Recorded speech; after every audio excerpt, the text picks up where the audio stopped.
Parce que nous sommes dans une compétition, sinon mondiale, elle est déjà européenne, et vous n'êtes pas sans savoir que nous sommes en train de perdre la bataille vis-à-vis de l'Allemagne, vis-à-vis de l'Espagne, qui sont en train de nous doubler très largement au niveau agricole et agroalimentaire. Nous perdons de la performance, ça veut dire qu'ils sont mieux accompagnés que nous par leur pouvoir public par rapport à cette question agricole. Donc nous demandons à l'État de revenir comme un vrai partenaire de l'agriculture qui peut être un vrai objet de création de croissance et d'emploi. La crise du Covid aujourd'hui a mis le doigt sur un point, c'est notre sécurité alimentaire. On a tous eu peur à un moment donné de savoir est-ce qu'il y aura des choses dans le rayon demain.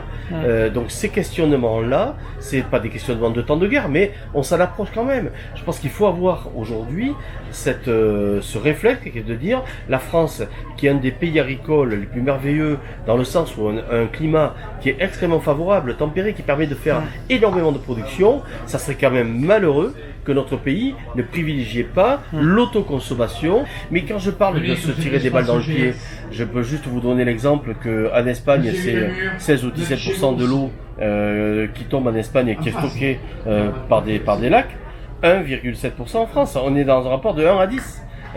Donc l'Espagne est beaucoup mieux préparée au changement climatique que nous le sommes en France. Et en France, nous avons encore des réticences. Et nous sommes aujourd'hui les spectateurs d'une eau qui descend nos rivières, d'une eau douce, et qui va à l'océan se faire saler. D'accord. Alors qu'il y a d'autres pays dans le monde qui sont en train de monter des énormes usines, presque nucléaires d'ailleurs, pour dessaler l'eau de mer, pour en faire de l'eau douce. Nous, on a la chance d'avoir l'eau douce qui nous tombe dessus, donc essayons de la stocker.